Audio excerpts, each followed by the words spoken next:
that he just ignores the fact that one of his political enemies has passed away in a really dramatic fashion and refuses to comment on it, but that he goes out of his way to comment on it in a way that is odious by almost any imaginable standard. And then when asked about it, doesn't even take the opportunity to say, well, look, I mean, perhaps I shouldn't have said it in that way. No, he doubles down.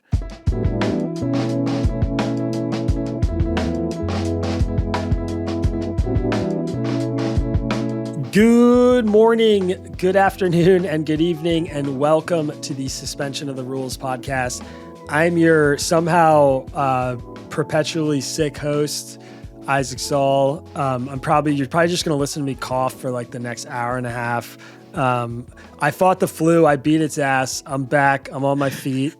And I'm a survivor, fellas. I'm here with Kmele Foster, our editor-at-large, Ari Weitzman, managing editor. Nobody has it harder than me, fellas. I'm a tough, what's the word? I'm a fighter, man. You know, I just get through the tough times. That's what I do.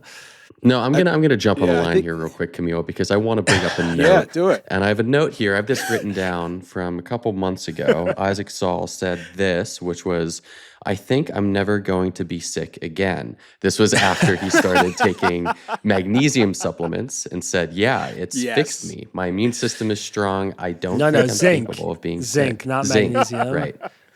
Yeah, well, it turns out that my beautiful, handsome, lovely 10-month-old son is a little walking miniature plague bomb who just goes to school, finds various... I haven't had the flu since I was like 16 years old. And I got crushed. I had 104-degree fever this weekend.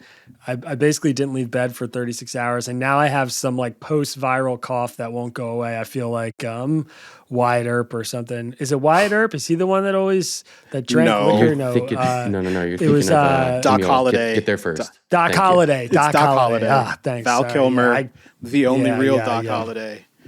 Lunger is what they call them. I am Doc Holliday without the bourbon. You may go.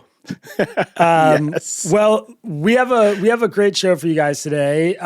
You're going to hear Kmele do an interview with National Review's Charles C.W. Cooke in a little bit. And before we get to that interview, I wanted to talk about two stories that we didn't get to during the week. The first of which, it's like in the Trump era, it's one of those stories where as an editorial-minded person, you kind of have to decide, should we spend time on this thing or not? And we did not cover it in Tangle this week. It didn't talk about it in any of the podcasts on the YouTube channel. It's not been a thing that's come up. But it's something that I feel like I ultimately made the decision that, I feel like we probably should spend a little bit of time talking about it, which is the Donald Trump Rob Reiner tweet, which I can't believe, like, saying that it feels weird. I can't believe that's a topic of conversation on a political news podcast, but unfortunately I feel like we kind of have to talk about it. I can't quite place it. There's things happen sometimes that just sort of like offend your sensibilities in a very particular way. And this was one of the things that just like very much offended my sensibilities, which I think should be normal. The president kind of mocked a guy who was murdered in his own home like less than 24 hours after he was murdered.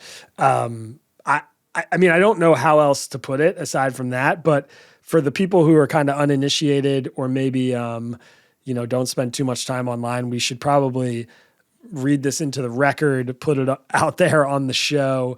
I'll say first, just as a matter of context, for those of you who don't know, Rob Reiner is a very famous director, actor, Hollywood type person. He's also an activist. He's very left, or at least later in life, he became kind of an activist, and was an outspoken critic of the president's, which, based on what I've seen, never said anything really crazy out of bounds. I mean, maybe the worst thing he said is like Trump should be tried for treason in the middle of the Russia stuff, which I guess you could describe that as being out of bounds if you want, given that the penalty for treason is death. But on the whole, I think he mostly did some like normie Democratic activism. Anyway, he was murdered in his home in Los Angeles alongside his wife by his son in a horrific, like true crime movie scene that sounds absolutely horrific in every imaginable way. The three of them were at a party at Conan O'Brien's house 1 minute, having an argument. They go home and the son, I guess, snaps and kills them. I should say allegedly, though he's been arrested. There seems to be no doubt about who did it. This is what Donald Trump tweeted the morning after news broke. A very sad thing happened last night in Hollywood. Rob Reiner, a tortured and struggling but once very talented movie director and comedy star, has passed away, together with his wife Michelle. Reportedly, due to the anger he caused others through his massive, unyielding, and incurable affliction with a mind-crippling disease known as Trump derangement syndrome, sometimes referred to as TDS. He was known to have driven people crazy by his raging obsession of President Donald J. Trump, with his obvious paranoia reaching new heights as the Trump administration surpassed all goals and expectations of greatness, and with the golden age of America upon us, perhaps like never before. May Rob and Michelle rest in peace. I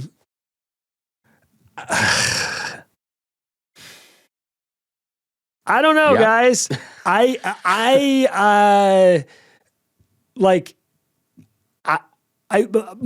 put it this way. I find it odd and alarming that 0.01% of the entire population of this country who has a social media account would find posting like something like this appropriate after someone's just been murdered, like literally before the crime scene is cleaned up, after someone's been murdered in their own home. And one of the people in the 0.01% is the president of the United States. Like what do we do with that? What do we do with that? I don't know. I'm thinking out loud here, fellas. I don't have a good answer. But this seems like, I mean, I'm not saying I feel so, it's so hard because maybe this is what I want to say. I hate the fact that I feel like I have to like pussyfoot around a judgment of this post because Trump and like his most diehard supporters are so sensitive now that like criticizing Trump for this ends up making you like opening you up to accusations of being biased or having Trump derangement syndrome or whatever else. Like it's this insane, sick thing where we're worried about mincing words to criticize Trump when he does something as so utterly disgusting and classless as this. And he's allowed to do that. Like he's allowed to do that, say that, post that after somebody gets murdered in their home. But if I'm like, holy shit, Trump is a sociopath, I can't believe he tweeted that, then everybody gets upset at me on the right. And I'm like, no, he said that. Like we all know that that's bad. And like, I think what freaks me out, like literally what scares me is like, in order to do that, to type this tweet out, this truth, after somebody's been murdered in their own home alongside their wife, like you literally, something's broken in your brain to do that. I'm sorry. Like you have to be, he's talking in the third person. And then they asked him about it and he was like, he got asked by a reporter and he was like, yeah, well, you know, Trump doesn't think he's a very good guy. Donald Trump said that. I'm like, what? That like opportunity to clean it up after all the blowback, and even some of his own supporters were like, no, don't love that tweet. Yeah, I don't know. Any thoughts, feelings? There's this go ahead. notion, that most people that I've talked to who are ardent Trump supporters don't actually say that they like him as a person, that they like him as a candidate and as a fighter who's going to confront the things that they don't like. The best example that I have of this is when I was living in Pittsburgh. I had a neighbor who had a ton of Trump signs and just like blanketing the house. You could, like, a 5-foot one that you could see from the road. And one of my other neighbors was a mail carrier and was confronting him about this. And he's like, Trump's trying to take my job. He's a bad guy. And my other neighbor with the Trump sign said, like, yeah, I know. You think I like the guy? I just want him to fix NAFTA. This is the reason why I'm voting for him. Like, I think he's like an oaf, but it turned out later that I'd learned that he just loves decorating. Like, he had a bunch of Easter stuff up on his lawn and Halloween decorations. It was election season, so it was Trump signs. And I think a thing that crystallized for me was, like, the behavior's always going to be secondary when the policy comes first. So what if we say to if you say to somebody who's a hardcore MAGA supporter, the president said this and it was disgusting, they'd be like, yeah, it was. But, like, what's the alter? We need somebody to fight and bring us all the way back, because we've gone so far towards the direction of giving ground to the left that we have to just go back the other way and bring things back to the center. I don't think that that's what I would believe, but I know that that's the response that people have to this kind of behavior. And, like, I don't know. He is allowed to say it. People are allowed to say whatever, but is but, like, he allowed to say it without political repercussion? Yes. Like, No. that's the Is he thing, allowed right? to? I think he is. I mean, can he? Yes. Right. Is he allowed to? I guess so, because he can. Should he be allowed to? Probably, like, no. I mean, I think, like, I respect the pragmatism of that response. You know, like, I subscribe to that kind of pragmatism in different settings. Like, I don't, if I have a Marine going in to get a hostage out of a situation in Iraq, I don't need that Marine to be a good dude who I trust with my sister or something. Like, I just want him to be really, really good at his job and go get that hostage out and, like, be a total badass, whatever it takes, whatever else he's done. I don't give a shit. Like, there's, like, a pragmatism to that I get. And again, I subscribe to in certain arenas, but, like, I don't subscribe to that with the president. And maybe that's just, like, the divide is I actually think the character of the person in the White House matters, and there's a trickle-down effect on the culture. I think we've witnessed the trickle-down effect on the culture. And it's just like, whatever you think about Bush or Obama or Biden or Reagan or any past president that we've had in, like, the last 30 years, I know for sure that none of them would ever say anything even approaching this publicly as, like, gross and insensitive and just, like, kind of vile as this. And it's not just that he's, like, taking an opportunity to talk shit about a guy who just got murdered in his home alongside his wife. We should just, like, keep saying that part. Stabbed to death by his son in his home alongside his wife 12 hours before that. He's like, this is an awesome opportunity to dunk on how his acting career was bad at the end or whatever. It's that he did it. He went through the whole process of typing it up. He had all these people around him who, like, help him compose his post, which we know he does. And nobody was like, man, maybe not. I don't know, Mr. President, like, maybe we shouldn't pull the trigger on this one. It's just like, no, like, green lights all the way. Let's do it. And you can tell by the exclamation points. Yeah, he thinks it's a banger. He thinks he's, like, he crushed it. It's terrifying to me. Well, it was retweeted by the White House Twitter account as well, or X account, and maybe it was the Truth Social account. I'm not sure, but I think it was definitely reposted. There are a couple of dimensions of this that I think are worth pointing out. One, there were some prominent conservatives who expressed their concern about this, and a number of them who also came out in defense of this post, and that's worth noting.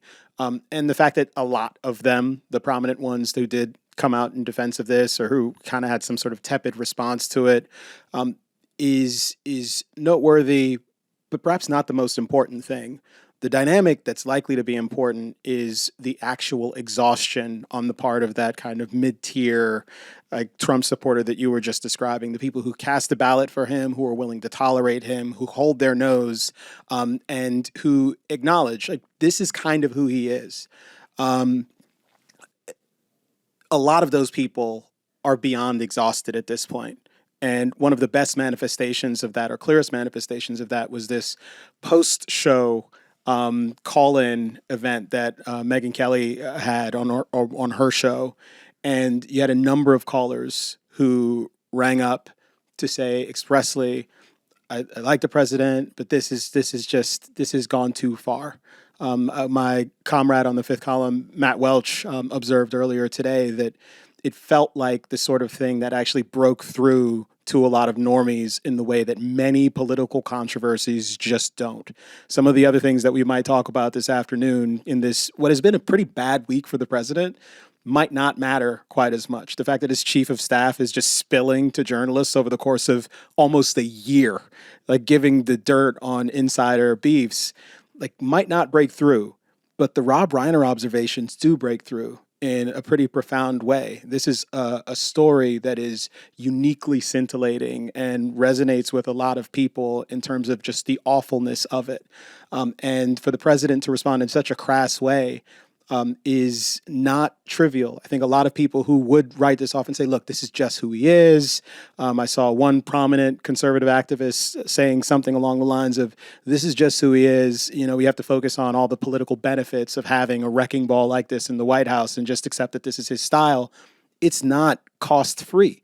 The coarsening of our politics, the fact that National Guard troop deployments in support of the policy of the administration have become not just a profound cultural flashpoint, but on numerous occasions now, a provocation that has led to actual violence and targeting of American citizens who are in their official capacity, in uniform, just doing their jobs, is not trivial.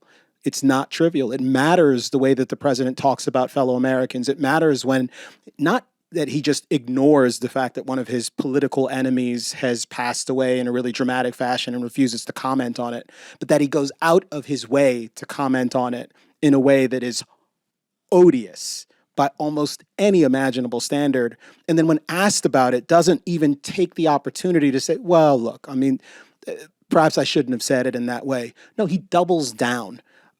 And it's everyone around him has to know that this is expensive. This is your own vanity, your own pettiness taking center stage.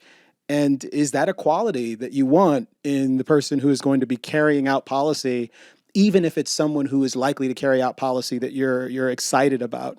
And I think the answer to that has to be no, hell no. And the likelihood that this could have consequences for the Republican Party writ large is real and tangible, and it may not show up in the polls, but I do think that exhaustion is something that's going to be palpable. It's enough to keep people from voting, if not make them vote for the other team. Well, let me ask this, because you're saying it might not be showing up in the polls right now. You're seeing some split reactions among conservative pundits. But I want to press and maybe put you on the spot a little bit, because I know that you swim in some different waters than I do. What are some examples that you can have that you can like surface of like, this is why I think it's different? These are people that are talking about it that I don't normally hear, or this is a different type of response than what I normally get from this kind of person? I don't know that I can surface more anecdotal evidence than I already have. You know, the Megyn Kelly call-in show, the fact that I've definitely talked to some prominent conservatives who express like real frustration here. But I thought today about Tucker Carlson after Trump lost the election and the correspondence, those text messages that ended up leaking, where he acknowledges in these text messages rather candidly, I hate him. I'm so glad he's gone. One has to imagine that there are posts like that circulating at this point. It's indefensible. There's no political advantage to it. It's pure vanity. And even if they're silent about this, they know that. This isn't a MAGA thing. This is just Trump. It's just him. And it's putting himself before the party in a way that is undeniable. And I think that was the kind of frustration that Tucker was expressing privately and has yet to ever really explain, which is one of my biggest frustrations with the way he gets treated with kid gloves in the media appearances he does agree to do, because there are quite a few important questions like that I'd love to have him address in a more fulsome way. Yeah, it's amazing that we're 10 years into Trump, and pretty much the only actual legitimate tough interview he's gotten in 10 years was Jonathan Swan back when he was at Axios, which he won an award for. And yet no journalist who's interviewed him ever since has taken a similar approach of just coming semi-prepared to respond to any of the 9 million talking points that he goes through over and over and over again. I saw, I think it was Dasha Bernstein. Oh God, what's her name? From Politico, who just did a sit down with him. And I couldn't believe some of the layups or just like lack of follow-ups. Speaking of Tucker Carlson, by the way, saw him on a show today get interviewed by Judge Napolitano. Is that how you said, the old Fox News guy? No. Napolitano, yeah. He's and Judge Napolitano asked him about the Venezuela stuff, and Tucker told him that his understanding from members of Congress who had briefed him was that we will be launching a war in Venezuela, and that he thinks Trump might be announcing that in his address. We're recording this on Wednesday, and Trump's addressing the nation at 9:00 tonight. I don't quite buy that, but you dropping the Tucker Carlson buzzword made me think of it, because we're about to sit down and watch that in like 4 hours. And it made me wonder, what does Tucker know that we don't? Or is he just fear-mongering like he has before? Maybe a distraction we shouldn't go down, but I'll just plant that seed. We'll see how this show ages in 2 days. It is possible that there will be some statements about that. I mean, he's been talking about this blockade, and perhaps he'll put some of that into context. But my own suspicion, based on the reporting that I've been seeing, and what just seems more likely to me, is that it probably talks about economic stuff. But yeah, we'll find out exactly what that is. And by the time you listen to this, you'll know. Let me ask you one more question about the Rob Reiner stuff. I'd be curious what you guys think. Do you imagine that this experience of taking in all the Trump, of digesting and sort of having our sensitivities fried by stuff like this will last? Like, does a Democratic president who takes over in 2029 benefit from this? If Gavin Newsom is in office and like 6 months into him being in office, some big conservative activist dies and he responds on Twitter by mocking the person, will he face political repercussions, or will we be like, Trump did it? It's like, because to me, that's like maybe the most corrosive part potentially, is just the Overton window being permanently moved. But I want to see if you can actually try to respond as me, because I think you probably know what my response is to that question, and I want to see if you have it. I think that your response to that question would be that Trump has like a unique quality about him that makes him sort of like impervious to this, and that nobody who sort of like tries to mimic or mock Trump, like do the Trump impersonation, has managed to get away with it successfully, basically. So there's no reason to think that like other people will benefit from the Overton window shifts that he's gonna make. It's a pretty good Ari impression. I wonder if I could ask Kmele to do an Isaac impression, how that would go, or what do you think? I don't know. You guys surprise me routinely, so I don't know that I could do that channeling. I mean, I'm thinking about the question, and the person who comes to mind is Gavin Newsom in particular. because I think on the left, he is the one who has most deliberately tried to cultivate a Trump-like persona in media. It's how he's deploying his social media. It's certainly there in the way he's kind of been a bit more assertive in recent months, in his public commentary. And, you know, for some right-wing activists to die, my suspicion is he would be a little bit more adept. But I don't think he would necessarily shy away from being more abrasive in his condemnations. I don't know if the experience with Trump is what would inspire him to do that, but I do think that there is a contingent on the left who I've heard and have read in recent months and weeks are much more interested in a more aggressive politics that meets MAGA, kind of blow for blow. So it's hard to predict for sure. And it is definitely the case that I'm hoping that things settle down post-Trump, because there will be a post-Trump. But it is not at all difficult for me to imagine more of an escalation in a lot of ways. And the reality is that that's what we have seen historically.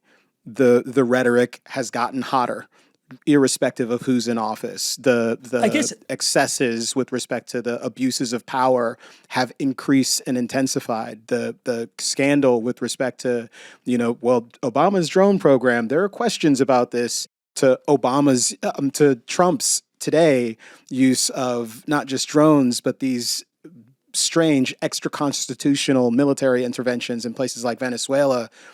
There's no doubt that these things are building upon one another in ways that should be concerning.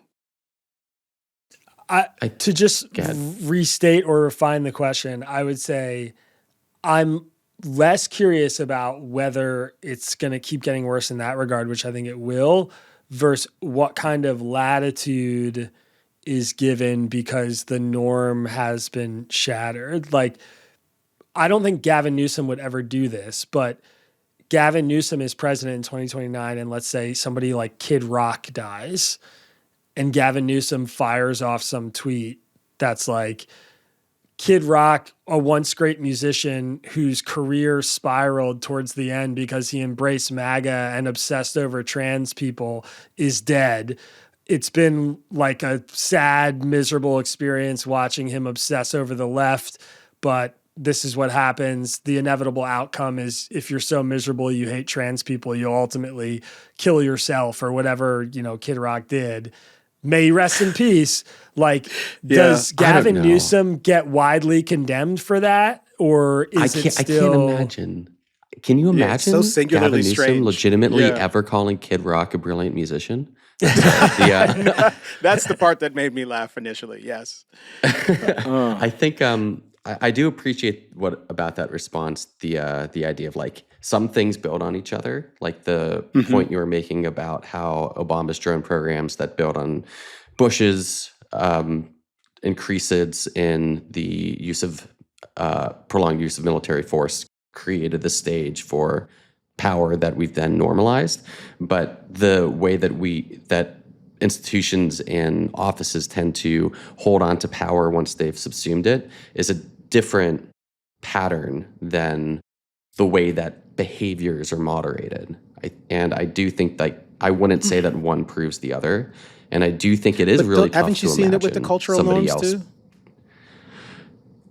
The thing is, I think it's not a given to me that one person can change a norm or even just avoid a norm being applied to him, and then the next person then has the same standard. I think if I were to try to go back and make an analogy, because I like the instinct, I think that's helpful, is to imagine Clinton was a promiscuous president, and he sort of got away with it in office. He was impeached, but he was able to stay in office and still be like a somewhat effective president after the Lewinsky scandal.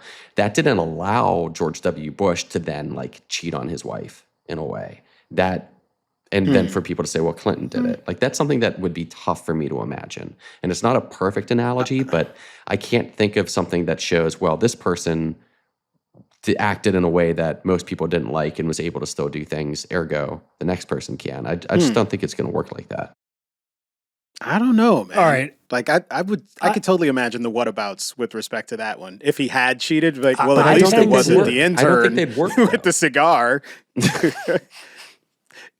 What define work? Because all you really have to do is have sufficient control of your party to essentially these days to Are you doing ensure for that me? you're not being dramatically criticized by your own side. I think that's what Yeah, working that's looks I like think in that's our, what I in mean our by politics. working. Yeah, I think if it's hard for me to imagine a Democrat specifically who has sufficient control of their party not to be susceptible to criticisms from the center or left without like their constituency needing to make apologies for them. And I do think it's not a specific Democrat thing. I think I have a hard time making the same jumps to Republicans. I think it is tough to imagine somebody else other than Trump. Can I take this one step further? Biden's age. Let's see. And Democrats' response to it.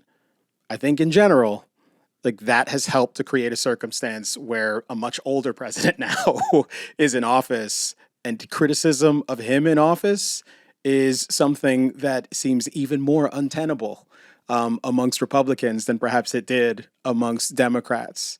And I don't know that there's more evidence of kind of degradation or declining mental acuity with Donald Trump, but it certainly stands to reason that there ought to be questions about this given recent experience with Biden. And I don't see a lot of Republicans, or can't imagine a circumstance where a lot of Republicans would be interested in it. And I suspect they would use some whatabouting if, in fact, they were confronted about this in public. In fact, I'm sure there are examples of that already. That's true. I'm a little reticent to say I see trends this early. And I think with Trump providing one data point, like that's a good point because I think I see 2 data points there. And with Congress, we have like 5 million. So it's fair to say like we've moved our standard for acceptable age in our politicians. And like age is one thing, but and we're fine with people who are like 80, 90, who are really competent and clearly show it. But when there are signs of slipping that we can all admit to, and we're like, yeah, but it's everywhere, and then that's an issue. But with Trump and the way that he speaks online and the way that he doesn't make apologies for it, I still just see one data point. So I'm not ready to say I'm going to extrapolate a trend from that. All right. Well, speaking of the president and his inner circle and some perceptions about them, the other big story this week that we did not get a chance to talk about anywhere in the Tangle media ecosystem was this Vanity Fair piece on Susan Wiles, the chief of staff, who, by the way, I found out from reading is the daughter of Pat Summerall, which Yes. blew my mind. I didn't know that either. I was like, what? What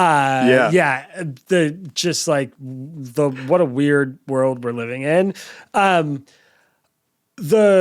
If you didn't read the piece, first of all, I highly recommend it. It's actually, it's literally just a fascinating read. It's about her rise to politics and how she's been running the Trump White House.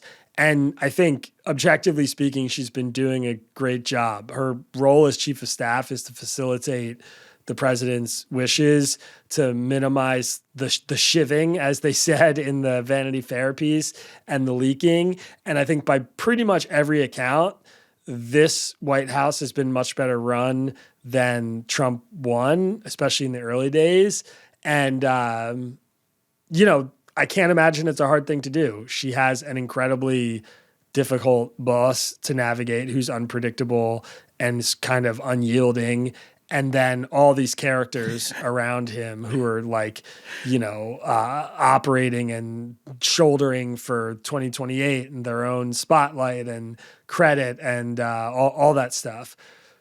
But she said some pretty crazy, signal use. But she said some pretty crazy stuff in the piece. I mean, she on the record, she's been talking to this reporter who is basically like the stenographer.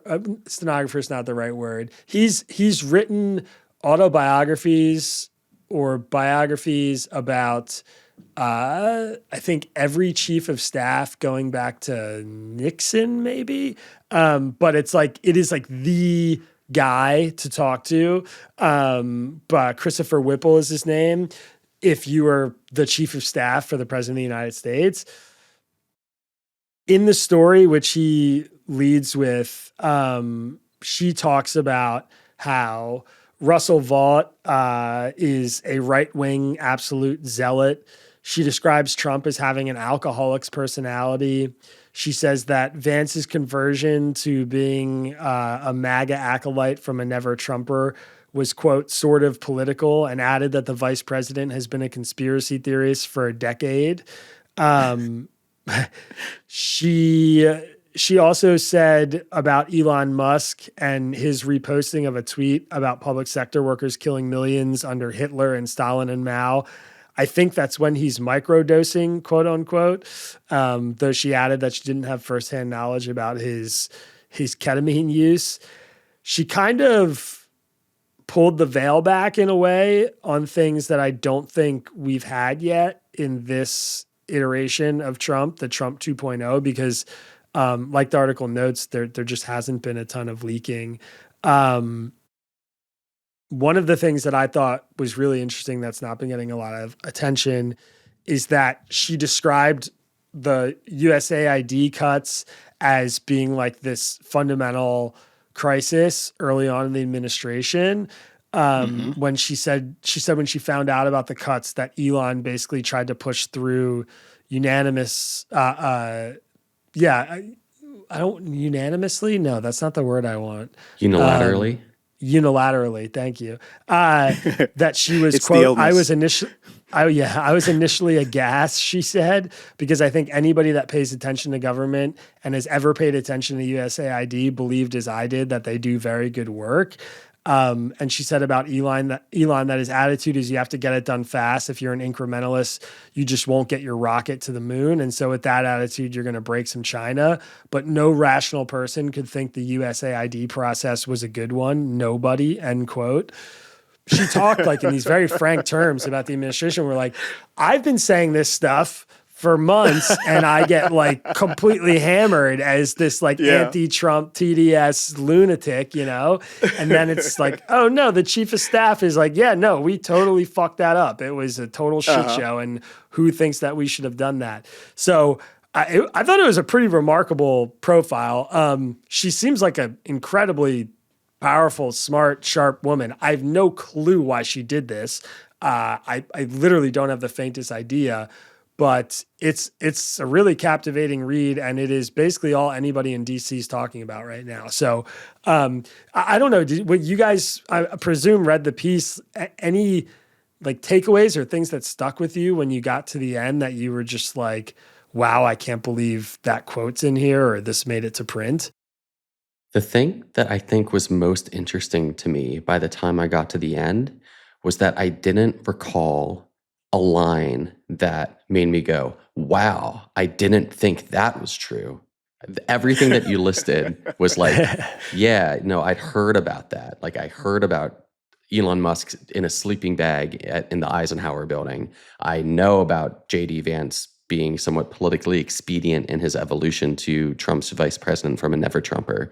I have heard about Marco Rubio's ascension to running USAID and that being sloppy and internal opposition to tariffs. Like that's all stuff that we've been talking about. So there is nothing here that was like, well, let me let you know this leaked secret. Did you know that it turns out the president's economic team was not on the same page about tariffs?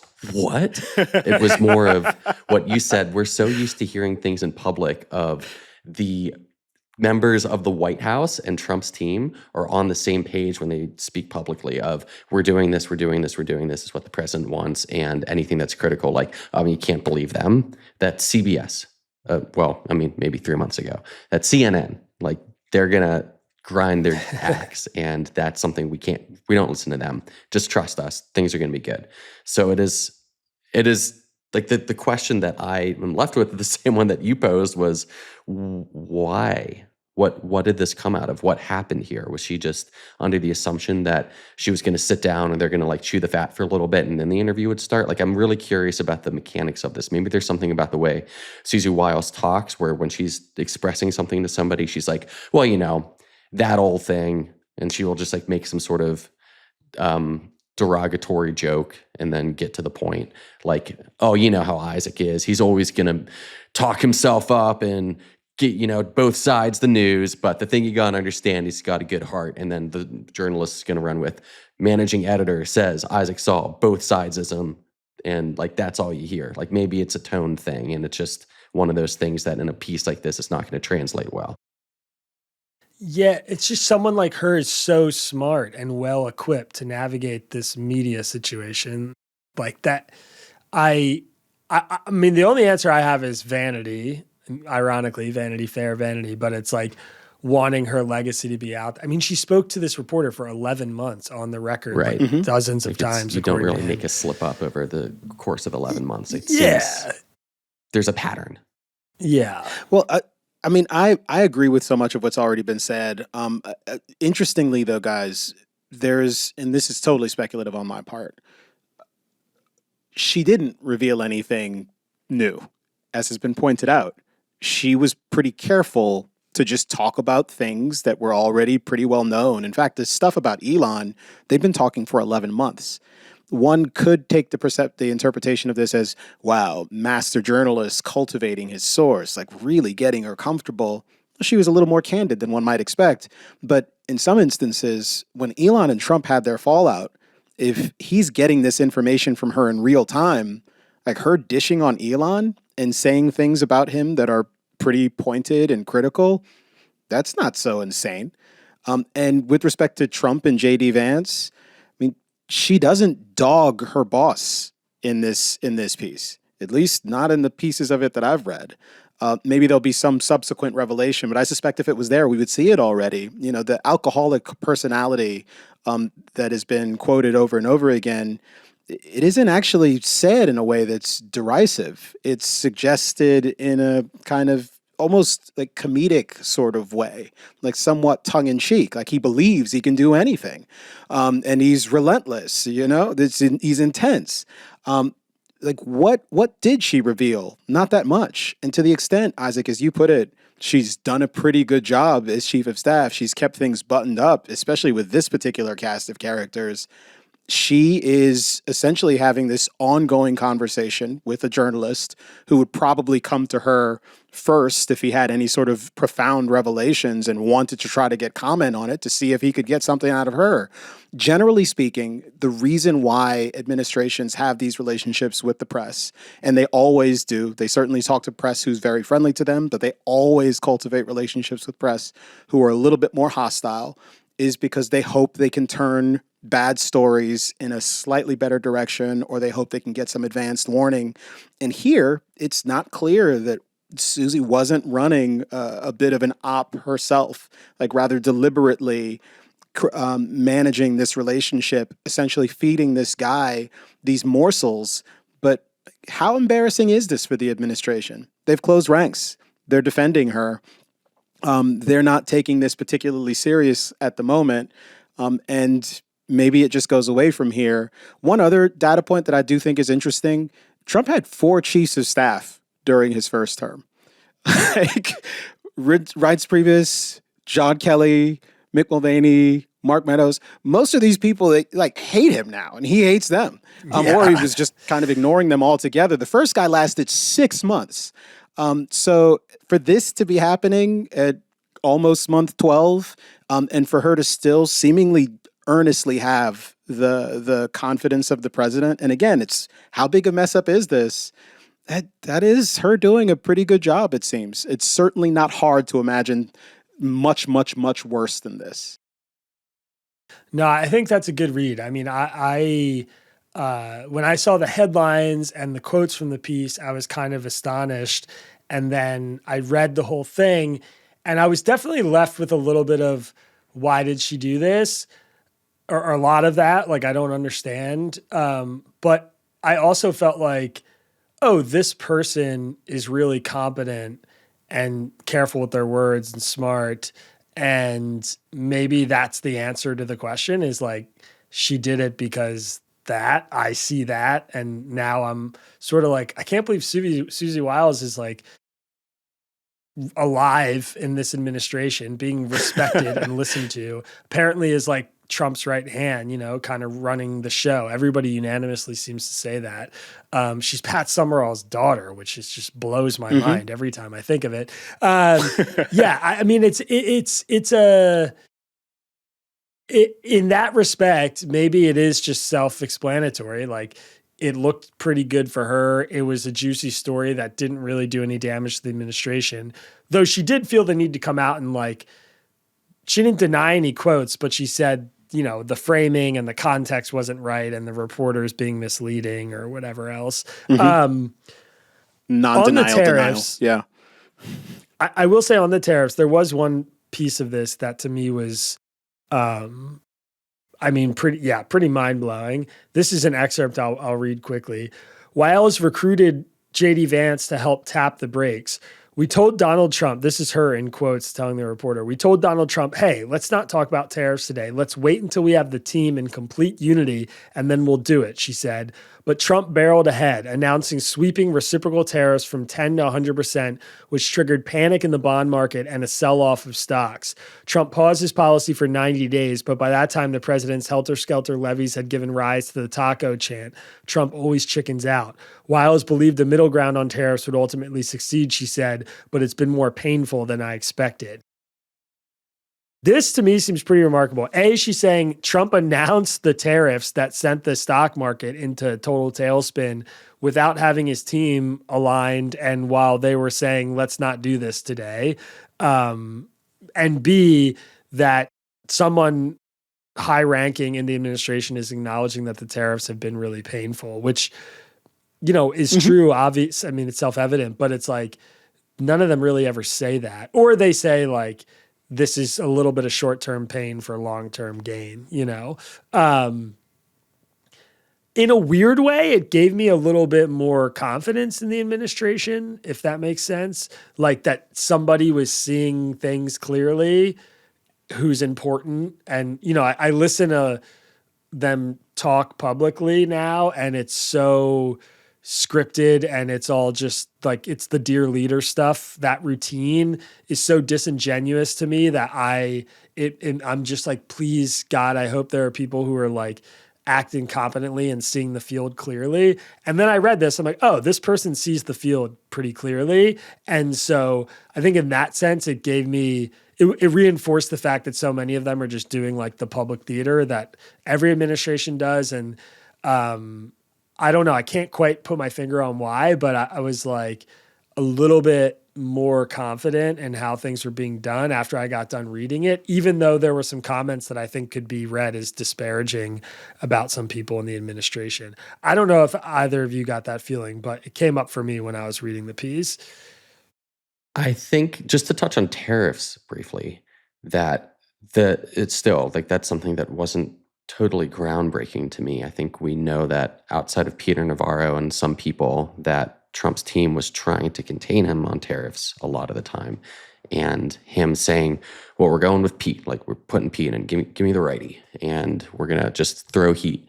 That's not terribly surprising. And it did, when you looked at the way the plan rolled out and then adjusted in the weeks that followed and months that followed, it did give the impression of what Susie Wiles said of like, we're thinking out loud. Like, we're doing this as we're implementing the policy. So I guess in a way you could look at that and say, it gives me confidence when somebody's able to describe and put words to the reality that I'm seeing with my own two eyes.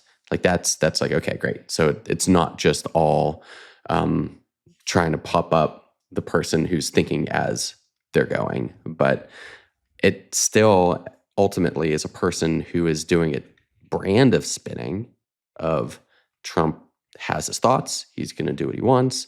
We're going to try to meet him. And then ultimately we're going to just try to put the best face on what he's saying. Because at the end of the day, that's kind of the message here.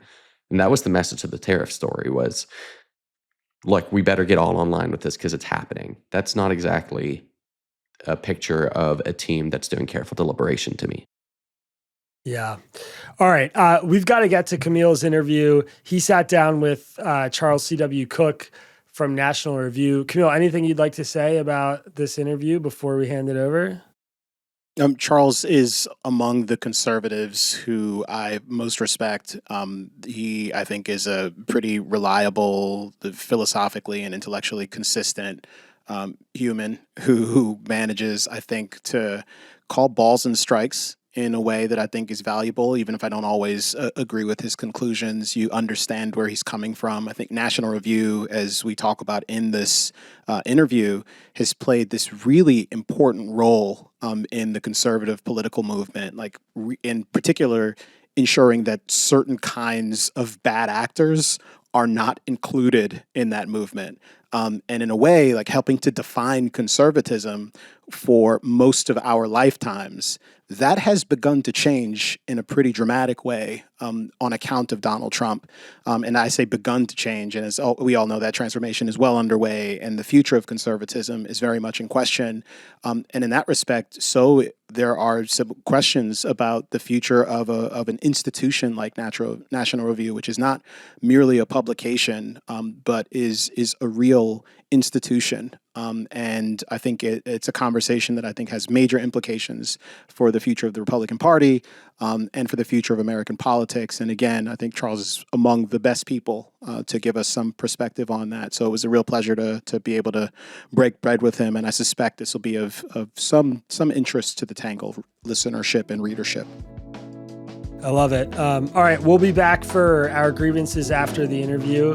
But for now, here's Kmele Foster and Charles C.W. Cooke. Well, Mr. Cooke, it is wonderful that you've made some time to chat with me this morning. I am delighted to be able to catch up. I've had a bunch of burning questions for you, but I want to start with a very, very easy one. This is a layup. How the hell are you? How are things? I'm good. Yeah, I'm good down here in Florida, where it's freezing cold 50 degrees today, and my wife is dissatisfied, may write a letter to the governor. Yeah. It's too cold for her tastes. But other than dispiriting political news, which is common, I'm good.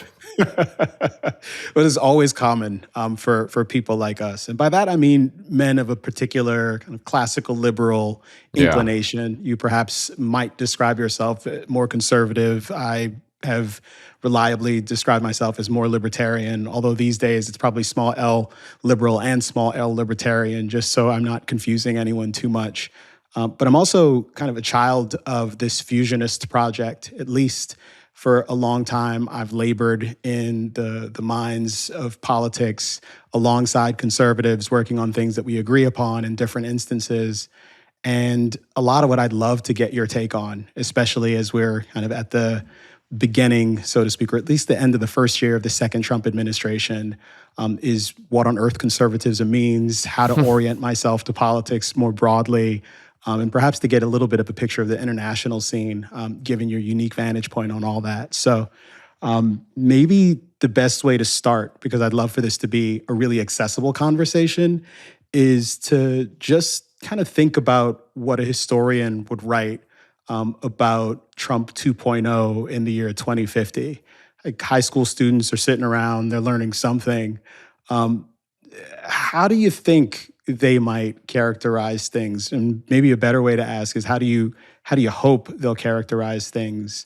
What does the kind of political landscape look like in the midst of the second Trump presidency? I think about this a lot because I'm quite interested in the forgotten presidents of the late 19th century.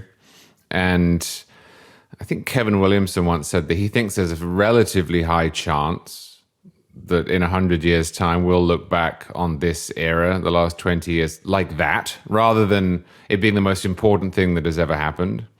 That instead we'll look back and people won't pay much attention to it. And I think, to me, the biggest difference, if you imagine the Wikipedia entries of a Harrison or someone, I think the biggest difference that would be noted by historians is that in the first term, Trump was still much more cabined by the Republican Party as it had existed pre-Trump. And by the time he won a second term, which of course was not consecutive, he had taken over the party. And there's two reasons that matters. One is that he doesn't care anymore what the Republican establishment thinks, if that even exists in a non-Trumpian fashion. And so you're getting less classical liberal policy on trade or even taxes than you would have. And it also matters because Trump is not particularly coherent. And so if you don't have a separate part of the party to be in charge of things, or at least to rein him in, then what conservatism or the Republican Party or whatever is at any given point is what Trump happens to think in that moment. So I think that's the biggest 30,000 foot shift that we've seen.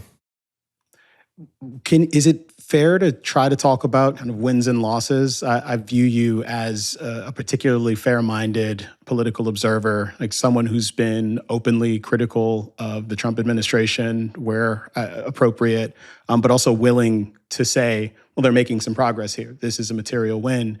Can you talk about the greatest successes? And Sure. Perhaps then we'll take a beat and talk about some of the most profound failures thus far. Well, the biggest successes, and this was more pronounced in the first term, but it's still hung over into the second term, is the judiciary. It is more originalist than any judiciary in a long time.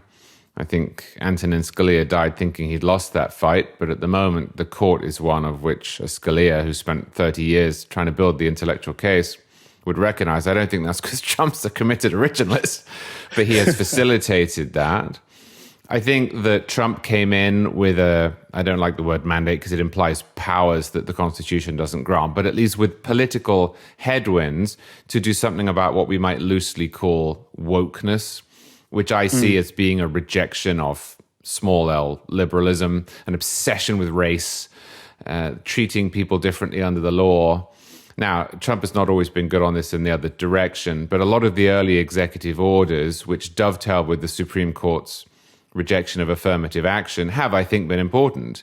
I think it is a good thing. We just saw one last week that reduces the use of disparate impact in the Justice Department. I think that's a good thing. If we're going to be a country that doesn't judge people by immutable characteristics, which I'd really like to see, then a lot of that 60s, 70s, 80s detritus, not the Civil Rights Act, which I think has good parts, but the detritus that accrued around it being swept away is good. So I think he's been positive there. I think it's good we renewed the tax bill, which he was part of. Now, we added a lot of stuff into the tax code at Trump's insistence that I really did not like. I don't think the SALT deduction is good. I don't think what essentially amounted to a $80 billion increase in Social Security by taking away taxes on it is good. But the alternative was the biggest tax hike in American history, and that's good. I'm a low tax kind of guy. And then there's some business regulation stuff that's been good too. And so, before we even get to foreign policy, he's done some good things. He's not completely evil. It's not that everything he touches is bad. Mm-hmm. And with respect to kind of the broader purview of politics, and we can maybe save foreign policy for later in general, but there's obviously been a number of things you've been critical of, like the tariffs policy, for example. And I suspect some other economic issues. Obviously, conservatives have long talked about keeping taxes low, but they generally also talk about keeping spending low. Mm-hmm. And this administration hasn't been particularly adept at that project, despite all of the stuff related to Doge. I was going to say promise or even promises, but I think there was a lot of ambiguity about Doge in the beginning. Now that we're at the end of the year, no one talks about it anymore. The program seems to have largely wrapped up, and there's a hell of a lot of ambiguity about what it even achieved. I'm curious about your take on that in general, but also just the broader universe of policy goals that the Trump administration has kind of set out for itself. And then it's just kind of overall governance. Mm-hmm.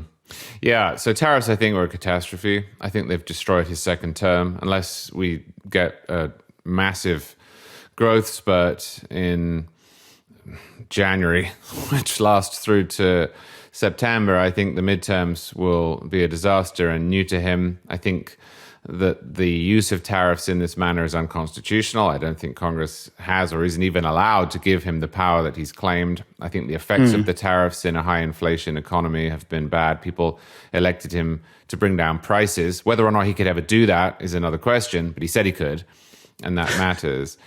I believe he says he has. It's just it's working. Well, in that we're in a specific golden regard. age, right? And and it's all a myth. So I think with the spending and Doge, in my view, there's two big problems with Trump. The first one is he's not interested in cutting spending. And that is to say, he's not going to make it a priority. He has never made it a priority. He has always increased spending while cutting taxes, which means you're going to get bigger deficits and more debt. But worse than that, he hasn't even pretended to do it. So what he's done is he has resigned to the dustbin a whole host of issues that are real for political reasons. Now, I do understand that as a politician why he does it. But for example, we still have a huge entitlements problem. And no one now will talk about it. The Democrats won't talk about it, and the Republicans won't talk about it. And that means that the public is given very little opportunity to engage with that. And at the same time, he pretends that he's bringing in all this money from tariffs that can apparently be spent 3 times the same money. He's pretending that was the latest one this week that he'd brought in $18 trillion of tariff money. I think the number heard is that. Yeah, I think the number's 200 billion. He pretended, as did Elon Musk, that Doge was going to save $2 trillion in a year. These things aren't true. And the big risk there is the people who don't pay attention to politics will see those numbers and say, oh, well, it's fixed. When actually we've increased spending, we're still completely unsustainable, and nothing really important was done. Yeah, that 18 trillion number really took me by surprise. My suspicion is that what the president is talking about there is this deluge of promises that have been received from various countries who say they will commit billions upon billions of dollars to the United States over the course of many, many years.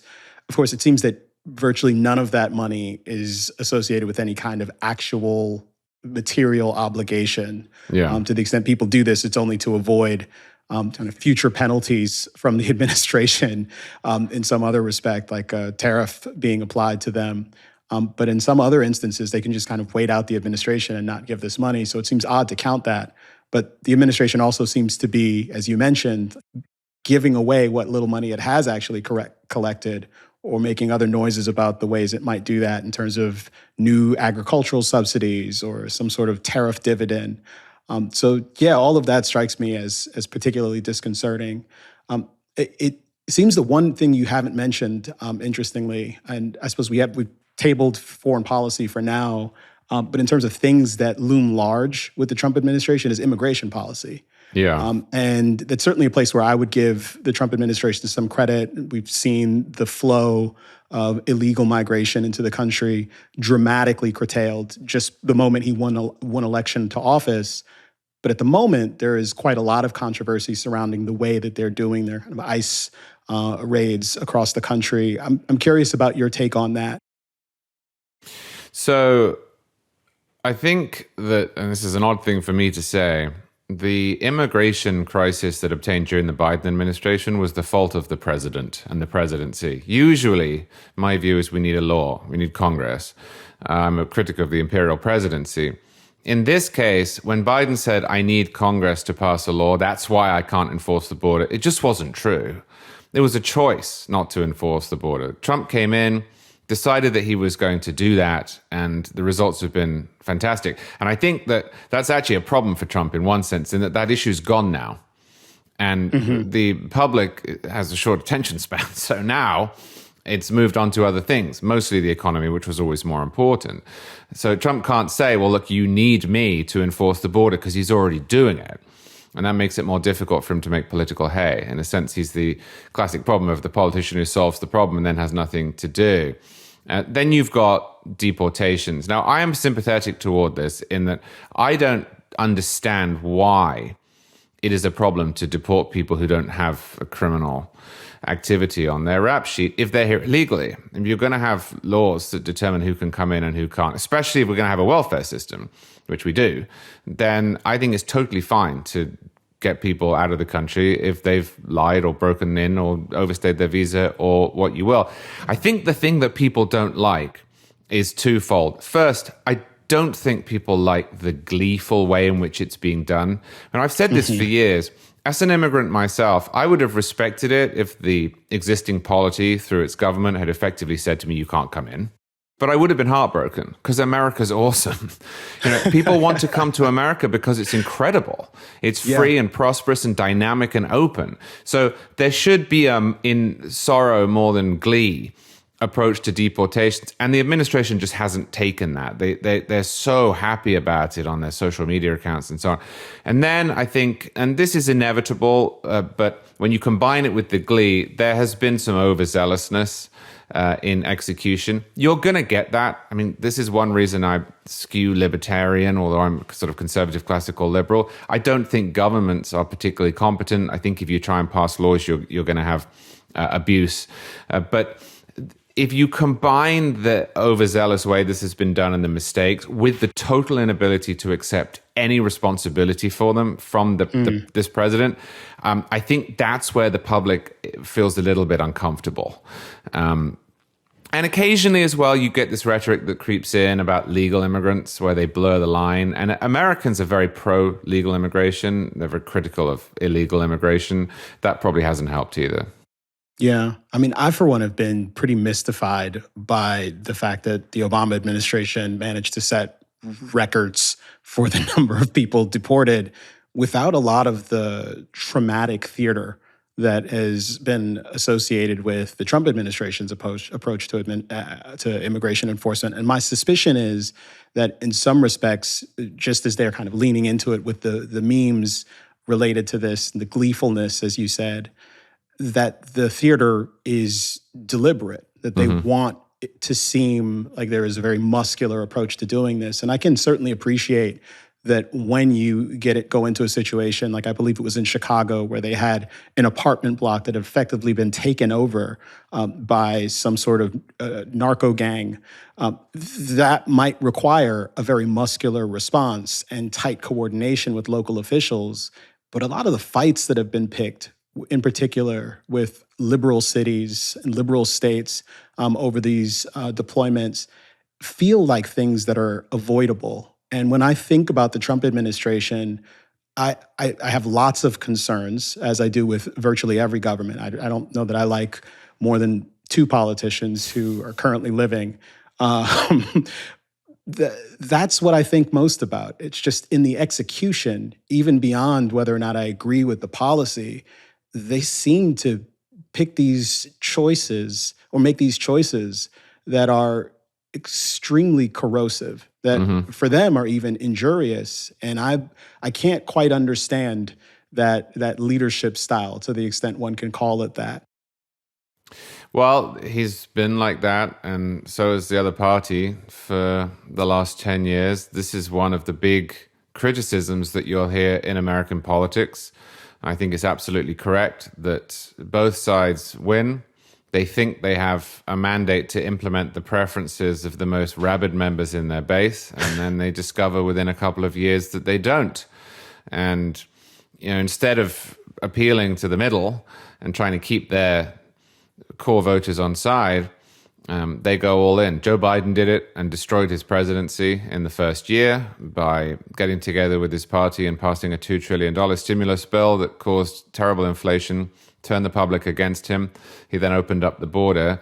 And he did that because that was really the preference of those who already liked him. Trump, in his first term, was hemmed in a bit by congressional Republicans, but he still had a tendency to try and alienate people and to get attaboys from his friends. And Barack Obama did the same thing in his first term. He came in and then spent all of his political capital, really for his whole 8 years, passing a healthcare bill that wiped out his party for a generation. And it's really odd because I don't think this quite literally, because we're still going to have a lot of political debates as a country. We're still going to be divided. The notion we won't have division, which you hear from people, is ridiculous. But I do think the first president who works out how to beat Bill Clinton in 1997 wins and wins for 8 years and is generally liked because people are tired of that approach, and Trump's just totally incapable of it. Do you have expectations for what things will look like going into the midterms next year? Is it too hard to tell, too soon to tell? Is this something that's kind of worth thinking about at this stage? It just seems like a uniquely novel situation. Certainly we've seen lame duck presidencies before, but I'm not sure we've ever seen anything like this, at least in my lifetime observing politics. Well, I think the whole thing's going to revolve around the economy. I think that's what people actually care about. And I don't think the economy is going to be great. And I don't think the inflation issue is going to be fixed. And I think the affordability problems are very complicated. But Trump came in saying he would fix them, and he hasn't. And I also think that he's putting off normal voters with some of his conduct. And so I expect the Republicans to do poorly. I have a slightly strange view, and this is a dangerous prediction to make, I guess, which is that I would not be surprised if the Republicans lost really badly next year, but then the economy in the middle of 2027 did start to roar and set up a very strange presidential election in 2028, in which the economy is pretty good, but the Republican Party isn't greatly liked, and the Democrats are trying to work out how to position themselves, and maybe they have a good candidate, but then people aren't sure they want to jettison the Republicans, but it can't be Trump because he's term limited, and maybe J.D. Vance is not as popular as people think. I think it could be really odd in 2028. I think there could be a huge difference in just 2 years between the way 2026 is fought and the way 2028 is fought. Yeah. I wonder if we could just talk about kind of the way conservatism has changed and evolved over the course of the Trump presidencies, and perhaps even the period before that. Certainly, there is a kind of distinct brand of populism that the Trump administration has embraced. In some days I wake up and I look at things and I feel like, there's just so many similarities with like a Bernie Sanders that I'm a bit mystified. But on other days, it's a lot less certain. And certainly there are places like with tech policy, for example, where the administration governs in a way that seems a lot more kind of traditionally conservative in that kind of Buckley-esque sense. But the coalition that exists today, the particular points of emphasis from a policy standpoint, all of it seems really novel. And I think a lot about your publication, National Review, and the way that it kind of responded to Trump in the very beginning, and the kind of vocal opposition, and that kind of period that you all spent during the first administration, kind of finding your own bearings. I wonder if you could just kind of talk about conservatism broadly, talk about perhaps the role that you see National Review playing in the broader conservative political ecosystem. This is a world where, I have for a long time tracked conservative thinkers like yourself, like Kevin Williamson, who you mentioned earlier, like Steve Hayes, who's a friend. And these days, it's like you guys have something on offer, but there's also this broad universe of internet commentators who've got blogs and podcasts. And that's separate and apart from the kind of conspiracy fever swamps that I think exist on both the right and the left. But at the moment, the folks on the right in that fever swamp of conspiracy tend to have a particular sort of resonance that is gaining a lot of attention. So I just laid a lot out there. Yeah. And I think I probably asked a couple of questions, but I suspect there are some things you could respond to in it. Sure. Well, the first thing it's worth saying is that although it's been difficult at one level being so critical of Trump, especially in 2016, National Review has usually had an antagonistic approach toward Republican presidents. We were founded in 1955, partly because we were dissatisfied with Eisenhower, who we thought had made his peace with the New Deal. And that persisted into the 70s. There's a lot of criticism of Nixon. The joke is that Buckley only liked Nixon after Watergate had happened, not before. In the 1980s, although we were very pro-Reagan, it wasn't uniform in the building. And after 1985, some of what we wrote about Reagan at National Review was really quite acidic. One of the lines in a National Review editorial from 1985 during one of the nuclear arms treaty meetings that Reagan had with the Russian premier said this would never have happened if Ronald Reagan was still alive. This was 1985, so 5 years into his presidency. So it's not entirely unheard of for us to be at odds. I think that what has happened in part is that there has been a rebalancing of the center of gravity within the conservative movement or within the right or within the Republican Party. Those aren't all the same things, but they overlap. So if you look at, say, Trump's trade policy, now partly that's sui generis. It's something he's believed for a very long time. I think he's ridiculous, but he has believed it.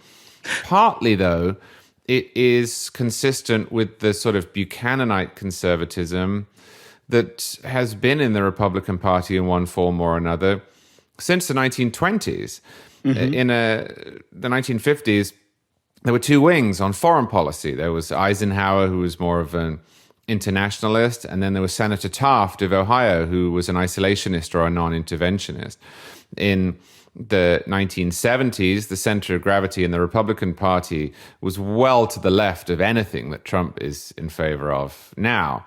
In the 90s, as I say, the Republican president, George H.W. Bush, was challenged in 92 by Buchanan, who did a lot of damage to him and got 25% of the vote.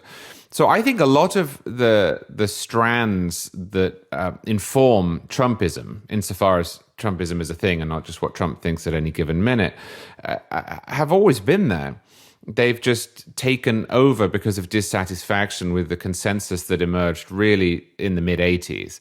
Now, you mentioned three people, me, Kevin Williamson, Steve Hayes.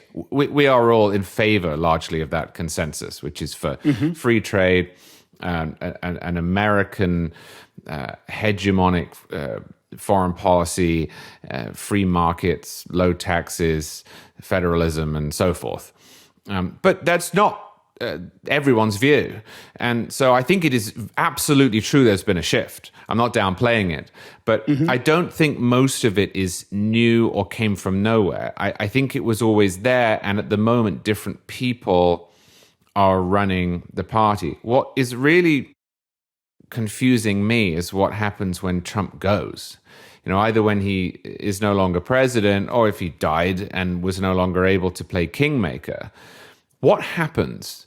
Because if you look at opinion polling of Republican voters, unless Trump is mentioned or they think the poll is a proxy for their opinion on Trump, they still tend to say pretty favorable things about America's role in the world or legal immigration or trade or low taxes or low business regulation or federalism. It's only when it's do you support President Trump's policy on this that you see a shift. And I still suspect that 50 to 60% of the right is more in the older mold. The one area that I would say has changed is immigration. I do think that Republican voters are just not going to tolerate illegal immigration anymore.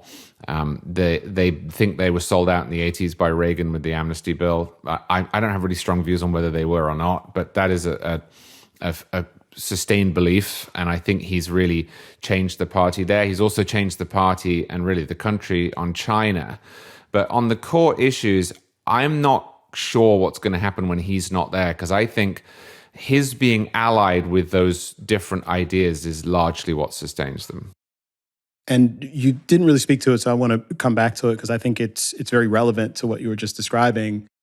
The conflict, and I think it's fair to describe it as that, or at least the tension between the more institutional kind of think tank conservatism and the influencer conservatism that seems uniquely relevant now. I mean, certainly we've seen people like Rush Limbaugh before, and Tucker Carlson has been a part of the political conversation, certainly the national conservative movement for a very long time.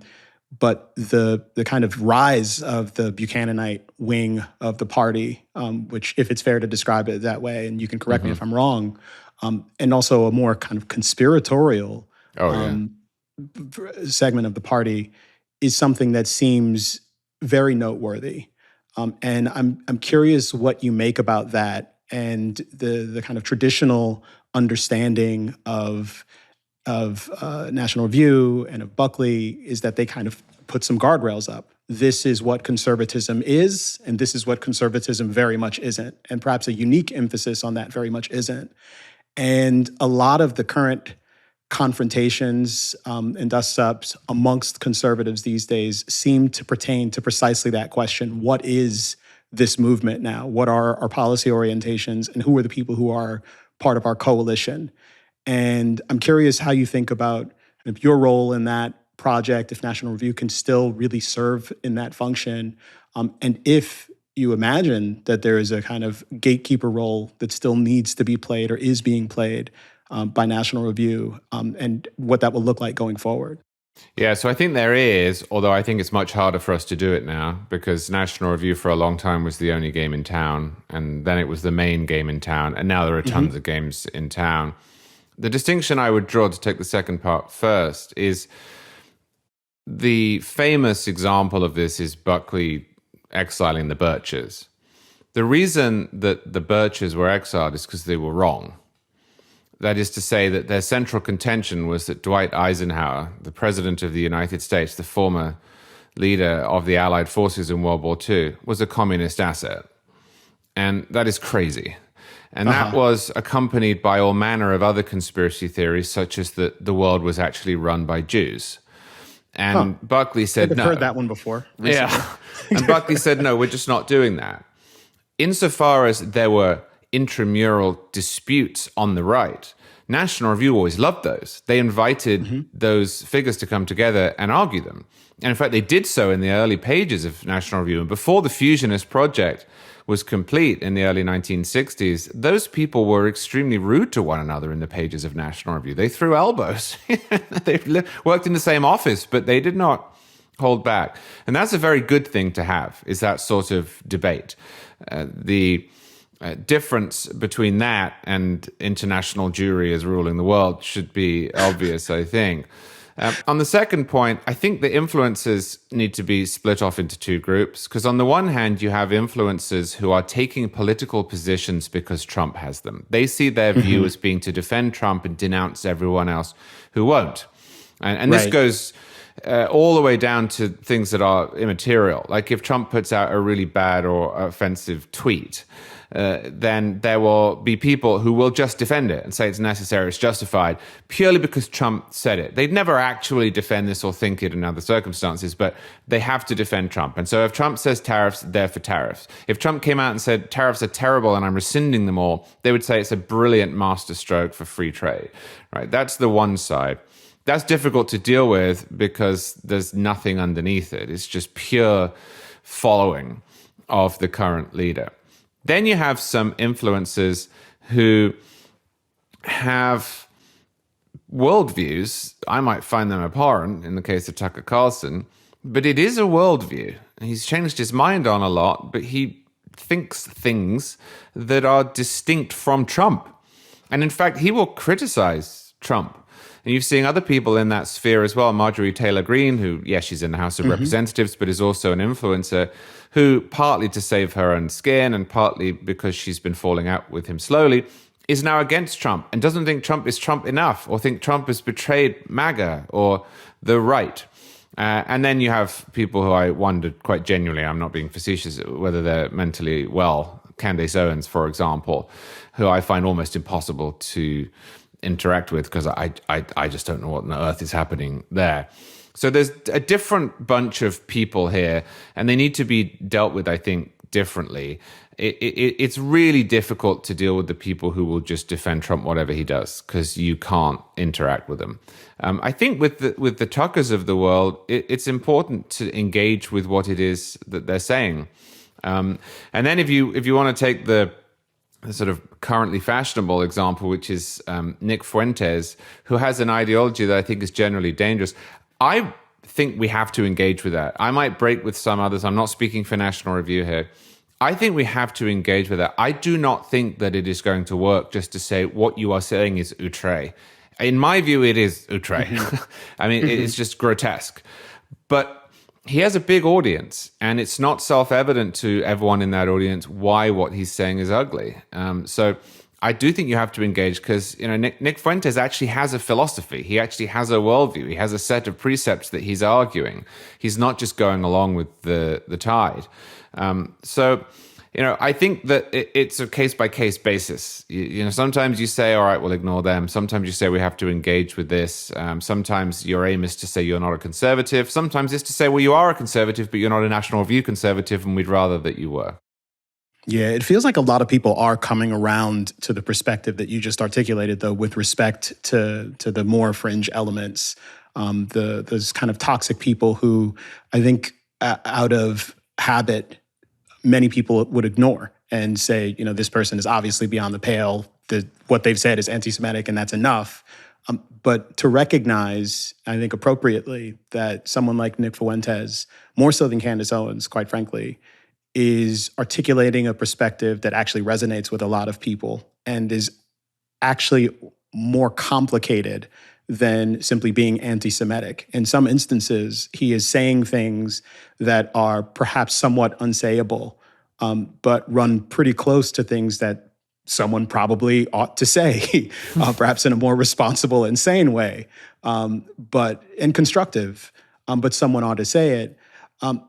How do you feel about the way conservatives and perhaps kind of the polity broadly are responding to that particular threat? I mean, I've been talking about it for a while, certainly before I think a lot of other people were. But in addition to sharing your concern and thinking that it's appropriate to confront them, I also have this parallel concern that if we overemphasize the significance of these people, then we can very easily get into this situation where we're essentially permitting them to draw strength from the criticism as opposed to the criticism having the intended effect. I agree. It's a difficult line to walk. I think that one way of doing it is not always to respond to them, which allows them to set the terms of the debate, but simply to present an alternative worldview. You know, it's true that the right became complacent, even if it was right, on a lot of issues, in that it merely assumed after the 1990s that mouthing certain platitudes about free markets, free trade, what you will, was sufficient to retain and continue a consensus. And this is one of the biggest criticisms that you'll hear from those who really like Donald Trump, that he came along and he smashed that. Now, I'm not pleased that he smashed it in most particulars. I do think he's right on a couple of issues, like I mentioned. But the problem with where conservatism was is that a lot of the people who were out there supposedly selling it actually didn't know a great deal about it. And so they didn't get to the second question. You know, just to digress for a moment, one of the things that I found very amusing when everyone was getting canceled all the time was that if someone would complain and say, I'm offended by that, if you just said, okay, I don't care, they didn't have a follow-up, right? They never had a follow-up. It would just be like, but I'm offended. And you'd say, I know, and I don't care. And then they would say, but I'm offended.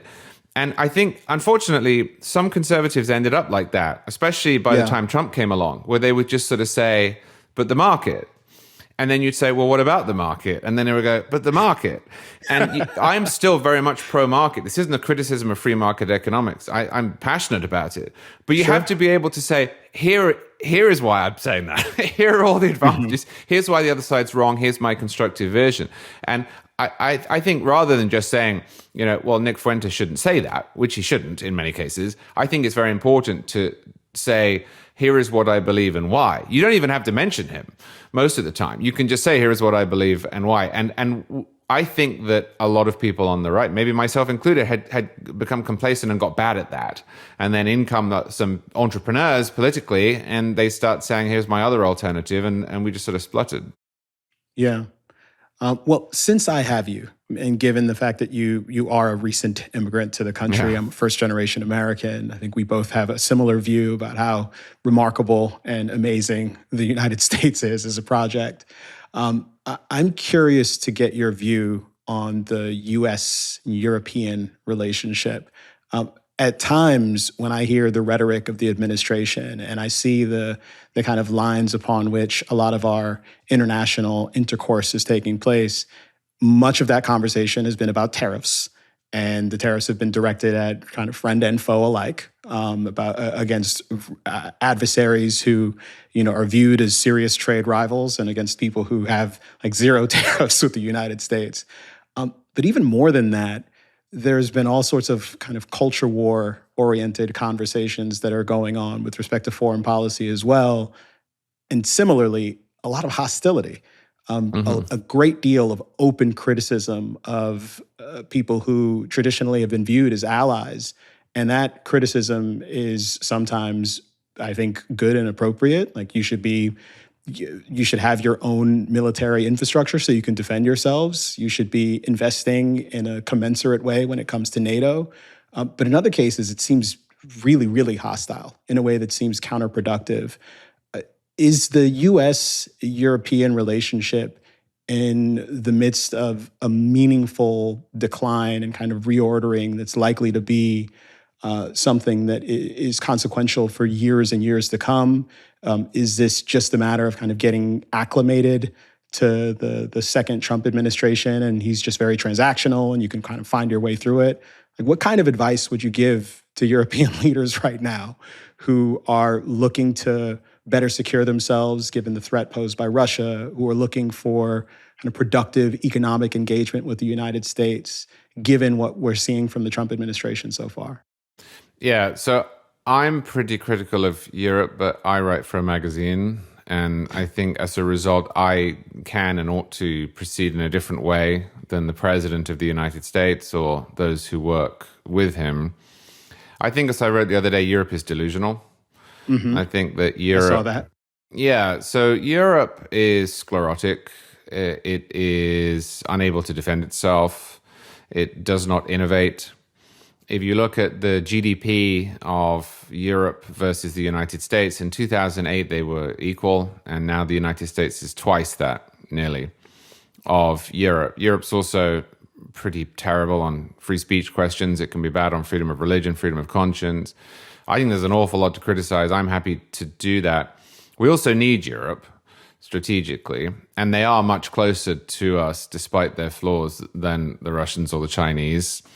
And as a result, I think it's one thing for magazine writers to say Europe's a delusional mess, and it's another for the president to do so. I think some of the things that J.D. Vance said about Europe and free speech and free expression were completely right. I think he'd have been better off perhaps doing it behind closed doors. There is a point, though, at which you do need to keep your allies informed of that shortcoming, because you can't just, as I was saying earlier, people just sort of saying words and not thinking about what's beneath them. Well, we say they're our allies, they are, but we do need to keep them like us, or as much like us as possible. And that does involve small L liberal values. So I am greatly sympathetic to a lot of the criticisms of this administration toward Europe, from defense spending to free expression to lack of innovation. I just don't think the way Trump does it is always productive. And I think it would be good if it were more productive, because ultimately we're going to end up defending Europe one way or another because it's in our national interest to do so. So, this won't happen. But if Europe tomorrow said, screw you all, we're just going to go it alone and we're no longer interested in NATO or paying our own way, what happens if there's a war? We're still going to have to do it. We know this. We've done it twice. So he does need them. So it's a long way of saying I think they're basically right, but I think diplomacy matters. Yeah. I'm somewhat notorious for asking these kind of French goodbye questions, but I'm going to blame you for it partly, at least just to deflect some of the criticism from me, whether or not it's merited. But you mentioned free speech a moment ago, and in the European context, and I'm thinking about some of the things that the Trump administration has done that I found kind of the most disconcerting, entering into kind of these domains where conservatives would have traditionally had a lot of concern, like the bullying of law firms, going at universities, certainly addressing some of the excesses of wokeness, but going quite a bit further than that. And more recently, the specific conversations around various mergers and giving this appearance of a kind of governmental intervention that goes beyond what one might expect as just kind of the kind of run-of-the-mill regulation to what looks like kind of nakedly politically motivated choosing winners and losers. How concerned are you about that? When I hear people on the left talk about this administration, it isn't with the same sort of kind of animated hysteria that I saw in the first administration. But there is a pretty definitive assessment that says, well, this is fascism, and this is what it looks like when fascism is taking root. I still find a lot of that somewhat overstated, but it also seems to me that it isn't out of nowhere. Like, there are things taking place that are very concerning and ought to be addressed, and that the administration doesn't really seem to be under a great deal of pressure from the right with respect to. So I wonder if you could weigh in on where things stand on the kind of threat level posed by the administration, and whether or not there's much in the way of merit to the criticisms that are being leveled from the left. There is. Primarily. No, there is.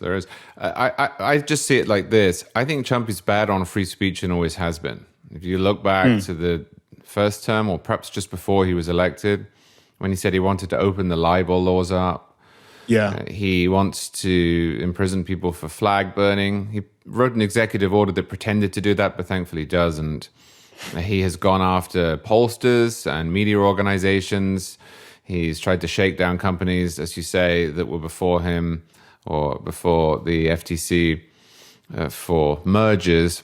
Mm-hmm. The glorious thing about America, though, is the First Amendment. And I look at Trump as another threat to the First Amendment in the same vein as Joe Biden was, often with different parts of it. Religious freedom, for example, some of the work that the Biden administration did with tech companies, which seems obviously to be jawboning or imposing undue pressure, that Barack Obama did, that George W. Bush did. I mean, these are people who are constrained by the Constitution for a reason. So if the question is Trump a hypocrite, given that he talks about free speech? Yeah, absolutely. If the question is, are we, and I know you don't believe this, but are we any closer to fascism than we were 3 years ago? No, I don't think we are, because the First Amendment is there and is robust and is better than everywhere else. The United States is better than everywhere else on free speech by a long way, but it's not perfect. And it presumes our constitutional order that our politicians are going to try this stuff. And so they do. So I am worried about it in that I don't like it. I wish our politicians would be better on this topic, but I have an enormous amount of faith in the system. And maybe I'll finish with this. This is not just limited to the First Amendment. This is the whole system. This is why I've never freaked out.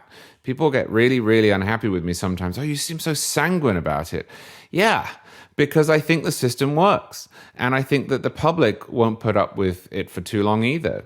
And I thought that when Joe Biden was president, and I really disliked Joe Biden. And I think that now that Trump is president, again, I don't think our system is weak enough to succumb to a Joe Biden or a Donald Trump. So I am relaxed because of the First Amendment, not because I think Trump is a good president. So quick follow-up. Does your analysis hold even if, say, the next winner of the next election is a Democrat? and they do their best to kind of escalate in a way, essentially building on the excesses of the Trump administration and intensifying some of these areas of concern that we already have. Because for me, that might be my number one concern. I don't believe that the Trump administration is necessarily going to become fascist and totalitarian. Yeah. But I do worry about the direction of things. There are things I do worry about. I think that we have too much executive power.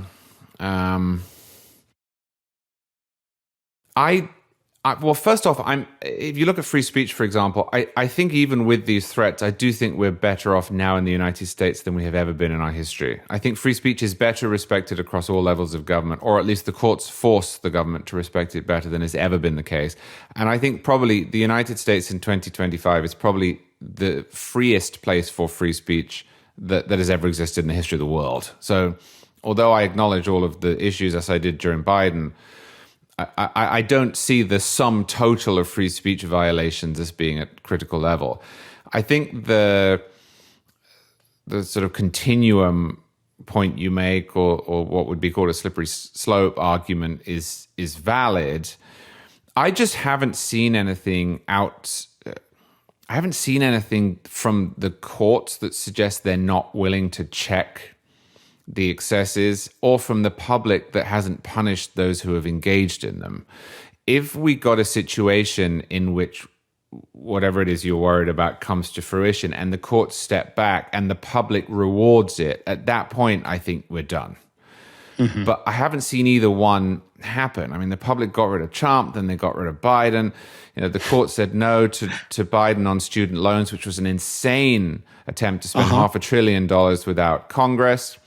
I think that the Supreme Court's going to tell Trump he's not allowed to impose trillions of dollars of taxes without Congress. We've had major questions doctrines and issues in the court that have limited executive overreach. And unless there's a total lack of pushback, I'm not too worried about that yet. But when that starts to happen, that's when I think you lose your country. Charles Cooke, National Review. Thank you so much for making some time to talk to me. Oh, thanks for having me. All right, that is it for the Kmele Charles C.W. Cooke interview. Kmele, I'm excited to talk more with you about this, but I know you have to get out of here to catch a flight, which, what else is new? So we got to do our grievances quick before we wrap up the show tonight. John, you can play the music, my friend. The airing of grievances. You gather your family around and tell them all the ways they have disappointed you over the past year. My grievance this week is just coughing. Just coughing. Just coughing. I can't stop coughing. I've been coughing every day for 10 days. My chest is literally sore. My throat is itchy and irritated nonstop. I was taking NyQuil so I could sleep to put my cough away, but NyQuil's disgusting. And I feel horrible the next day. I get weird sweats in the middle of the night. It's just a terrible, gross product. I hate to say, I don't know what's in it. It works, but it is powerful. It's too powerful. They talk about medical grade weed being too strong now. It's the NyQuil's too good now. It's just I don't feel right in the morning. So there's no solution anymore for having a terror. Tea doesn't work for this cough. Hall's drops don't work for this cough. I'm just living with it. I'm in hell. I can't wait for it to be over. The zinc's not working. Doesn't do it anymore. No. Talking for 2 hours on a podcast doesn't help. And not for some reason, nothing helps. So that's my grievance this week. Yeah, thanks. I actually I have one this time. All right. And it pertains to our work. I hate clip montages on social media. And I hate them most because people refuse to do any sort of sourcing. Just at least tell me when this happened. When did this person say this? In what context? And what I find most offensive is that it's not just these anonymous internet accounts. Even super prominent media organizations, news outfits, refuse to just do the most basic, this happened on this day, at this particular time. You don't have to give me all the context. Just tell me the when. Perhaps provide a source. But they don't do it. And it's outrageous and it's super frustrating. And I wish in the age of AI and manufactured clips, when it has become so difficult to know whether or not some video you're watching is actually real or fake, they would just give you some sort of handhold to help you do a little bit of the verification. And, perhaps as Tangle continues to build its wonderful media empire, we can lead the way in this regard and create more of a clear sort of set of standards for how to do content well in the age of AI and deep fakery. I love that one. I hope we can too. And I'm gonna, for my grievance, go completely opposite in terms of what I want from responsibility for myself, which is I want to have more latitude to be irresponsible in one particular area, which is one of my friends works for a company that is publicly listed. He informed me about something that was going to happen at his company, which if acted upon would have netted me a return of some sizable degree. And I really, really wish that we could insider trade just like a little bit, just like a small amount. And I know that I don't want to get this person in trouble, and it's nothing illegal happened. I didn't buy any stock after he told me about it, and then I watched the stock price go up, and I was mad about it. I would think you know what? The thing that my grievance isn't that I'm not allowed to insider trade. Like if the law applies to people, it should apply to me as a person. That's fine. I guess I'm mad at my friend for telling me about it in the first place. Like you didn't have to do that, man. Tell me after it happened, and I wouldn't feel bad. But instead, like now, I wish that I was like Nancy Pelosi and had the ability to put something in my portfolio that nobody's ever going to talk about. Well, I can't. kind of so maybe that's the grievance. They can and I can't. Either we all can or none of us can. I kind of like the idea that we should all get to do one insider trade. Like you get one free pass. You get your so one. It's just like you really have to know. You have to be so sure before you shoot your shot. And if it's your first time, it's totally fine. You get off scotch-free. But like any other time, you're in big trouble. It's like what's that movie when everyone's allowed to do whatever they want for a day, but for insider trading? Yeah, that's like a horror movie, isn't it? The Purge. Yes. It's the Purge for financial fraud. I do think there might be a workaround here, though, Ari. If you live stream yourself disclosing this information to some audience and then purchase the stock while you're doing the live stream, is this not public information now? You've made it public. To use my role as a journalist. No, not abuse your role as a journalist. Anyone can live stream. You could say, I am live streaming in my private capacity. And one, I've been tracking these Egyptian planes. Two, I also want to tell you about this hot stock tip that I heard. I don't know if it's true, but now that I've told you, I'm going to trade on it. That is what you could do, Ari. And I would retweet that and also trade it. I would do the trade. Sounds like some questionable legal advice. That does sound like questionable legal advice. What is non-public information? What is that exactly? I don't know. I'm not a lawyer. I just want to be very clear about that. And I'm joking, except I might do it. I like just where doing your on head's Financial at, Purge Kmele. Day. This is the financial purge. I do share the sentiment though, Ari. I think just a tiny bit of insider trading should be okay, just a little bit. Just the tip insider trading. Yeah. Yeah, exactly. All right. Well, it doesn't count. All right, Ari, Kmele, love having you guys here. Good grievance session. That's the tone fellas. we're going to end 2025. I love that. Yeah. By the way, if you listen to the end of the episode, if you made it here because you love the grievances, this will actually be our last episode of 2025 because we have successive recording days that fall on days off for Christmas and New Year's. So we'll see you guys on the other side of January. There'll be plenty of Tangle content coming out between now and then, but Suspension of the Rules will be back in 2026. So, hug your families, enjoy your holiday season, enjoy the new year, and we'll see you guys soon. Hey guys, thanks for watching. And if you want some more, don't forget to subscribe to the YouTube channel.